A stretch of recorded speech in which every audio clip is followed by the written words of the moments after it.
విశేష్ ఈ పేరు వినగానే టాలీవుడ్ ప్రేక్షకులకు గుర్తొచ్చేది tight screen play, mind blowing స్క్రిప్ట్లు, ఎక్కడా బోర్ కొట్టని ఇంటెన్సిటీ. అంతేకాకుండా క్షణం మూవీ దగ్గర నుంచి మొన్నటి మేజర్ అదేవిధంగా హిట్ టు కంటెంట్ వరకు కూడా అన్ని సినిమాల్లో కంటెంట్ బేస్డ్ సినిమాలతో బ్యాక్ టు బ్యాక్ హిట్ ఇచ్చినటువంటి అడవిశేష్ చాలా గ్యాప్ తర్వాత, చాలా రోజుల తర్వాత మళ్ళీ థియేటర్లకు తీసుకొచ్చినటువంటి latest action drama romantic cinema Dacoit. Sitaramam, hi Nanna లాంటి బ్లాక్ బస్టర్తో గోల్డెన్ లెగ్ గా మారిన మృణాల్ ఠాకూర్ ఇందులో హీరోయిన్ గా నటించడంతో ఈ సినిమా అనౌన్స్మెంట్ నుంచి కూడా భారీ అంచనాలను నెలకొన్నాయి. అయితే భారీ అంచనాల మధ్య వరల్డ్ వైడ్ గా ఈరోజు ప్రపంచవ్యాప్తంగా కూడా ఈ సినిమా రిలీజ్ అయింది. ఈ సినిమా ఎలా ఉంది, అసలు అడవిశేష్ తన స్క్రిప్ట్ ని మళ్ళీ కంటిన్యూ చేశాడా, ఒకప్పటి 19 సూపర్ హిట్ సాంగ్ అయినటువంటి కన్నెపిట్టరు కన్నుకొట్టరు లాంటి సాంగ్ ఏ విధమైనటువంటి రేంజ్ ని ఈ సినిమాకి ఇచ్చింది, అసలు ప్లస్ పాయింట్స్ ఏంటి, మైనస్ పాయింట్స్ ఏంటి, అవన్నీ ఈ వీడియోలో చూద్దాం. ముందుగా డైరెక్ట్ ఒపీనియన్కి వస్తాను. ఈ సినిమా నాకు మాత్రం బాగా నచ్చింది. ఎందుకంటే పర్ఫార్మెన్స్ ఓరియంటెడ్ గా ఎంజాయ్ చేశాను. మళ్ళీ అడవిశేషు తన స్క్రిప్ట్ ని కానీ తన పర్ఫార్మెన్స్ ని కానీ ప్రూవ్ చేశాడని చెప్పేసి క్లియర్ గా తెలుస్తోంది. బెస్ట్ స్క్రీన్ ప్లే సెలెక్టర్ గా కూడా తను మళ్ళీ ఒకసారి ఈ సినిమా ద్వారా ప్రూవ్ చేశాడని చెప్పుకోవచ్చు.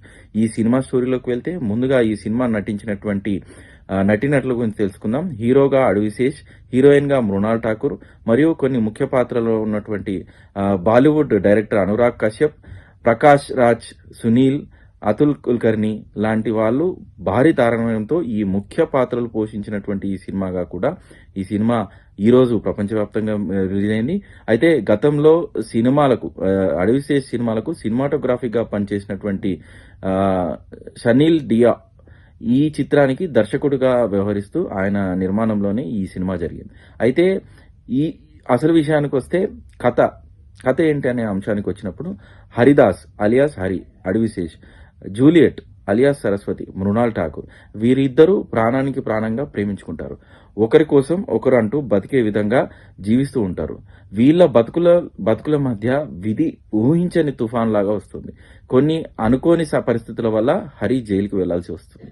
కట్ చేస్తే బయట ఉన్నటువంటి సరస్వతి వేరొకరితో వివాహమై జీవిస్తూ ఉంటుంది. అసలు హరి ఎందుకు జైలుకు వెళ్లాడు, వారి గాఢమైనటువంటి ప్రేమ ఎందుకు విడిపోయింది, సరస్వతి వేరే పెళ్లి ఎందుకు చేసుకోవాల్సి వచ్చింది, బయటకు వచ్చినటువంటి హరి జీవితం ఎలా మారింది, విడిపోయిన ఈ ఇద్దరు మళ్ళీ ఎలా ఎదురుపడతారు, ఎందుకు ఈ పరిస్థితి వచ్చింది, ఈ పరిస్థితులను ఏ విధంగా ఫేస్ చేశారు, వీటన్నిటిని మించి వీళ్ళిద్దరూ డెకాయిట్ గా, దోపిడి దొంగలుగా అనే టైటిల్ ని ఏ విధంగా సక్సెస్ చేశారు, వీళ్ళిద్దరి మధ్య ఉన్నటువంటి లవ్ స్టోరీని, వీటికి ఉన్నటువంటి సంబంధాన్ని, ఈ కథలో ఒక అంశం మెడికల్ మాఫియా. ఈ మెడికల్ మాఫియా ప్రస్తావనను ఎలాంటి కథ తెలియాలంటే డైరెక్ట్ గా సినిమా చూడాల్సిందే. ఈ కథను కేవలం రొమాంటిక్ డ్రామాలా కాకుండా ఒక మనిషికి సంబంధించినటువంటి గుండె పగిలితే అతని యొక్క భావాలు, అతను ఏ విధంగా మలుచుకుంటాడు, అతను ఏ విధంగా మారిపోతాడు, దానికి సంబంధించినటువంటి ఇంట్రెస్టింగ్ కోర్ పాయింట్స్ తో ఈ సినిమా రాసుకున్నారు. ముఖ్యంగా ఈ సినిమాకు సంబంధించినటువంటి ప్లస్ పాయింట్ల గురించి మాట్లాడుకుందాం. అడవిశేష్ పర్ఫార్మెన్స్, ముఖ్యంగా అడవిశేష్ సంబంధించినటువంటి పర్ఫార్మెన్స్ గురించి మనం ప్రత్యేకించి చెప్పాల్సిన అవసరం ఉంది. ఎందుకంటే ఆయన పర్ఫార్మెన్స్ ఎలా ఉంటుందో మీ అందరికీ తెలుసు. ఒక క్యారెక్టర్ కనుక చెప్తే ఆ క్యారెక్టర్ లో ఇన్వాల్వ్ అయిపోయి పూర్తి స్థాయిలో దానికి ఒక న్యాయం తీసుకొచ్చే విధంగా ఆయన పర్ఫార్మెన్స్ ఉంటుంది. అయితే ఈ క్యారెక్టర్ సంబంధించి పర్ఫార్మెన్స్ అదరగొట్టాడని చెప్పవచ్చు. గతంలో చేసినటువంటి సినిమాల కంటే ఆయన పర్ఫార్మెన్స్ మీద బాగా వర్కౌట్ చేశాడని చెప్పుకోవచ్చు. ఎందుకంటే ఈ సినిమాకి సంబంధించినటువంటి క్యారెక్టర్ ఏదైతుందో ఆ క్యారెక్టర్ కి సంబంధించి చాలా వర్కౌట్ చేశారనేది ఆయన పర్ఫార్మెన్స్ లోనే తెలుస్తుంది. ఆ క్యారెక్టర్ కి ఆయన ఒక జులైలా కనిపించకుండా, అదే విధంగా ఒక రొమాంటిక్ హీరోలా కనిపించకుండా ఒక డిఫరెంట్ గెటప్ లో ఆయన కనిపించాలి. ఇక ముఖ్యంగా మృణాల్ ఠాకూర్ ఇప్పటి వరకు గ్రామనస్ రోల్ కంటే ఎక్కువగా వాటికి సంబంధించినటువంటి సీన్లలోనే ఎక్కువ కనిపించింది. కానీ ఇప్పుడు ఈ సినిమాలో మాత్రం భారీ ఎమోషనల్ ఉన్నటువంటి క్యారెక్టర్, అంతేకాకుండా సినిమాకు మలుపు తిప్పేటువంటి స్ట్రాంగ్ క్యారెక్టర్ గా మృణాల్ జీవించిందని చెప్పుకోవచ్చు. వీళ్ళిద్దరి మధ్య వచ్చే కాన్ఫ్లిక్ట్ ఏంటి, వాటికి సంబంధించినటువంటి సీన్లు ఎలా ఉంటాయి, వీళ్ళ ఇద్దరి మధ్యలో ఉన్నటువంటి కెమిస్ట్రీ ఏంటి, సినిమా మెయిన్ పిల్లర్స్ ఈ పర్ఫార్మెన్సే అని చెప్పుకోవచ్చు. ముఖ్యంగా సెకండ్ హాఫ్ లో వచ్చేటువంటి ట్విస్ట్లు ఏవైతే ఉన్నాయో అవి అడవిశేష్ సినిమాకి వెళ్తామంటేనే ఆ సినిమా చూస్తేనే ఈ సినిమాకు సంబంధించినటువంటి ట్విస్టులు మనం అడవిశేషుకు సంబంధించినటువంటి సినిమా వెళ్తే ఏ విధంగా అయితే ఆశిస్తామో ఆ ట్విస్టులు మాత్రం ఖచ్చితంగా ఉంటాయనేది ఈ సినిమా ద్వారా తెలిసింది.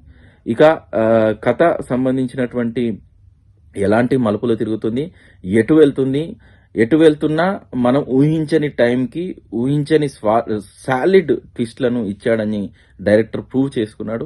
ఆ ట్విస్ట్లు ఆడియన్స్ మాత్రం సర్ప్రైజ్ చేస్తాయని చెప్పుకోవచ్చు. అది మాత్రం కంప్లీట్గా రెండు అంటే ఫస్ట్ హాఫ్ సెకండ్ హాఫ్ చూస్తేనే దానికి సంబంధించినటువంటి ఇంటెన్సిటీ అర్థమవుతుంది.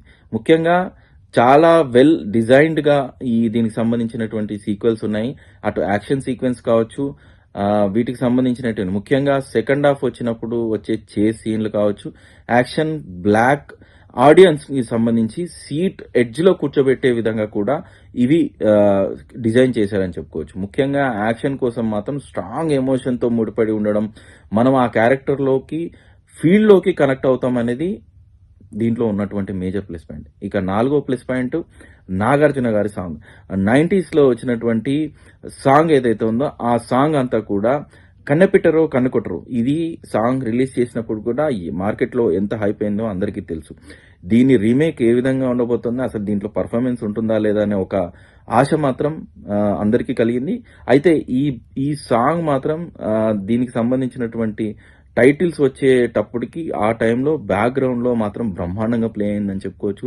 ఈ సాంగ్ ఖచ్చితంగా థియేటర్లో గూస్ బంప్స్ తెప్పిస్తాయి అనేది మాత్రం గ్యారంటీ. మాస్ ఆడియన్స్కి మాత్రం ఇది ఒక బిగ్ ఫీస్ట్ అని చెప్పుకోవచ్చు. సినిమాలో ఇన్ని ప్లస్ పాయింట్లు ఉన్నా కొన్ని మైనస్ పాయింట్లు అయితే ఉన్నాయి. అవేంటో కూడా నిజాయితీగా మాట్లాడుకునే ప్రయత్నించేద్దాం. ముఖ్యంగా మొదటి మైనస్ పాయింట్ ఏదైతే ఉందో, ఫస్ట్ హాఫ్ సినిమాలో స్టార్టింగ్లోనే కథని ఆ పాత్రలను పరిచయం చేయడానికి ఆ మధ్యలో ఉన్నటువంటి లవ్ చేసేందుకు డైరెక్టర్ కాస్త ఎక్కువ సమయం తీసుకున్నాడు. అయితే దీన్ని ఫస్ట్ హాఫ్ స్లోగా నెమ్మదిగా సాగుతున్న ఫీలింగ్ అయితే కలుగుతుంది. అడవిశేష్ మార్క్ రేస్ స్క్రీన్ల ప్లే ఏదైతే ఉంటుందో ఆ ఎఫెక్ట్స్ మాత్రం ఇందులో కొంత కరువైనాయని చెప్పుకోవచ్చు. ఎందుకంటే ఫస్ట్ హాఫ్ కాస్త నీరసంగా అనిపించిన, రెండో మైనస్ పాయింట్ ప్రిడిక్టివ్ ఫస్ట్ హాఫ్లో వచ్చేటువంటి లవ్ ట్రాక్ మరియు కొన్ని సీన్లు కాస్త రొటీన్గా అనిపించిన, ఆడియన్స్ ఏదైతే ప్రిడిక్ట్ చేస్తారో అంత ఈజీగా గెస్ చేయలేరు. ఖచ్చితంగా ట్విస్ట్లు అనేవి ఉంటాయనేది క్లియర్గా తెలుస్తుంది. ఇంకొక మూడో మైనస్ పాయింట్ ఏంటంటే ఎడిటింగ్. ఫస్ట్ హాఫ్ ఇంకా స్క్రిప్ట్ కానీ క్రిస్పీగా కానీ ఉంటే బాగుండేది. కొన్ని చోట్ల సాగదీస్తున్నట్లుగా అనిపించింది. సీన్లు కట్ చేసి ఉంటే సినిమా కూడా సెట్ అయ్యి ఆడియన్స్కి ఎక్కడా బోర్ కొట్టకుండా, అదేవిధంగా ల్యాగ్ అవ్వకుండా ఉండే అవకాశం ఉండేది. కానీ ఎడిటింగ్ లోపాలైతే కొంత క్లియర్గా కనిపిస్తున్నాయి. మరోవైపు దర్శకుడు తీసుకున్నటువంటి పర్ఫార్మెన్స్ ఏదైతే ఉందో, ఆయన మొట్టమొదటిసారి దర్శకత్వం వహించినా కూడా ఇది మొదటి సినిమా లాగా కాకుండా తను ఒక అనుభవజ్ఞుడైనటువంటి డైరెక్టర్ లాగా కూడా ఈ కథని హ్యాండిల్ చేయడంలో తను సక్సెస్ అయ్యాడని చెప్పుకోవచ్చు క్లియర్గా తెలుస్తుంది. ఎందుకంటే ఒక యాక్షన్కి ఎమోషన్కి మధ్య బ్యాలెన్సింగ్ని మెయింటైన్ చేస్తూ ఆ డైరెక్టర్ చేసినటువంటి ప్రయత్నం ఏదైతే ఉందో దాన్ని సక్సెస్ఫుల్గా క్లోజ్ చేసాడు అనేది క్లియర్గా తెలుస్తుంది. మరో అంశం ఏదైతే ఉందో సినిమాటోగ్రఫీకి సంబంధించి వస్తే ధనుష్ భాస్కర్ పనితనం సినిమాకి ప్రాణం పోసిందని చెప్పుకోవచ్చు. ఇక స్క్రీన్ మీద కనిపించేటువంటి రస్టిక్ విజువల్స్ కావచ్చు, డస్టీ ల్యాండ్స్కేప్స్ కావచ్చు, మూడ్ టోన్స్ కావచ్చు, సినిమాకి పగా ప్రతీకారం అనే కాన్సెప్ట్లో ఈ బ్యాక్గ్రౌండ్ స్కోర్ కావచ్చు, అదేవిధంగా ఏదైతే స్క్రీన్ ప్లే ఉందో ఆ స్క్రీన్ ప్లే అంతా కూడా చాలా బాగా కనెక్ట్ అయిందని చెప్పుకోవచ్చు. ఈ స్క్రిప్ట్కు సంబంధించి కరెక్ట్గా కనెక్టివిటీగా ఉన్నట్టుగా కూడా ప్రతి ఫ్రేమ్ కూడా కనిపిస్తుంది. అయితే అన్నపూర్ణ స్టూడియోస్కి సంబంధించినటువంటి ప్రొడక్షన్ కాబట్టి ప్రతి ఫ్రేమ్ కూడా చాలా రిచ్గా కనిపించేందుకు కూడా వాళ్ళు వీళ్ళకు ఆస్కారం ఇచ్చారని చెప్పుకోవచ్చు. ఇక మ్యూజిక్ గురించి వస్తే మాత్రం బీమ్స్కి సంబంధించినటువంటి పాటలు ఏవైతే ఉన్నాయో పాటలు కొంచెం పర్వాలేదు అనిపించినా కూడా ముఖ్యంగా బ్యాక్గ్రౌండ్ స్కోర్ మాత్రం అసలు వెన్నుముక్కలాగా పనిచేసిందని చెప్పుకోవచ్చు. ముఖ్యంగా ఇంటెన్సిటీ, ఎమోషనల్ అండ్ యాక్షన్ సీన్స్లలో బీజిఎం సినిమాను పై స్థాయికి తీసుకెళ్లాయని మాత్రం క్లియర్గా తెలుస్తోంది. ముఖ్యంగా Annapurna studios production values top న్యాచ్గా ఉన్నాయని చెప్పుకోవచ్చు. అంతేకాకుండా ఎక్కడ కూడా కాంప్రమైజ్ అవ్వలేదు. సినిమా లావిష్గా తెరకెక్కించేందుకు ఫైనల్ క్రెడిట్ అంతా కూడా అన్నపూర్ణ స్టూడియోకే అని చెప్పవచ్చు. ముఖ్యంగా ఈ సినిమా ఎలా ఉందంటే ఇదొక రెగ్యులర్ రొమాంటిక్, అదేవిధంగా ఒక గాఢమైన ప్రేమ, అది విరిగిపోయిన తర్వాత పుట్టే పగ, దానికి సంబంధించి యాక్షన్ జోడించి ముఖ్యంగా ఎలాంటి ఎమోషన్స్ పండించారు, అసలు ఈ సినిమాకి సంబంధించినటువంటి ట్విస్ట్లేంటి, ఈ ట్విస్ట్లను ఏ విధంగా అధిగమించారు, అభిమానులు ఈ ట్విస్ట్లను ఏ విధంగా స్వీకరించారు, మొత్తం మీద డెకాయిట్ అనే సినిమా జరిగినటువంటి ప్రమోషన్లు కావచ్చు, ఉన్నటువంటి ఎమోషన్స్ కావచ్చు, ఇవన్నీ కూడా పీపుల్స్ని మాత్రం, అంటే అభిమానులు మాత్రం పెద్ద ఎత్తున ఆకట్టుకునే విధంగా కూడా మలిచాయని చెప్పుకోవచ్చు. మొత్తం మీద అటు ప్లస్ పాయింట్స్ కావచ్చు, ఇటు మైనస్ పాయింట్ కావచ్చు, సినిమాకు ఒక మంచి ఇంటెన్సిటీ ఉంది. లవ్ కమ్ ఎమోషనల్ డ్రామాగా కూడా ఉంది. వీటి విషయంలో అడవిశేష్ మాత్రం, అదేవిధంగా మృణాల్ ఠాకూర్ ఇచ్చినటువంటి పర్ఫార్మెన్స్ మాత్రం హైలైట్ అని చెప్పుకోవచ్చు. సినిమా మాత్రం నేను పర్ఫార్మెన్స్ ఓరియంట్గా చూస్తాను కాబట్టి ఆ సినిమా మాత్రం డెకాయిట్ అనేది అభిమానులకు ఎలా ఉన్నా, ప్రేక్షకులకు ఎలా ఉన్నా, సినిమా మాత్రం ఒక మంచి అటెంప్ట్ అని చెప్పొచ్చు. అడవిశేష్కు సంబంధించినటువంటి పర్ఫార్మెన్స్లో ఇదొక మంచి మైలురాయిగా నిలుస్తుంది. ఎందుకంటే రెగ్యులర్ పర్ఫార్మెన్స్లో అతను తీసుకున్నటువంటి క్యారెక్టర్స్ ఏవైతే ఉంటాయో ఆ క్యారెక్టర్స్కి తగ్గట్టుగా ఆయన మోల్డ్ అవుతూ చేసినటువంటి పర్ఫార్మెన్స్ కావచ్చు.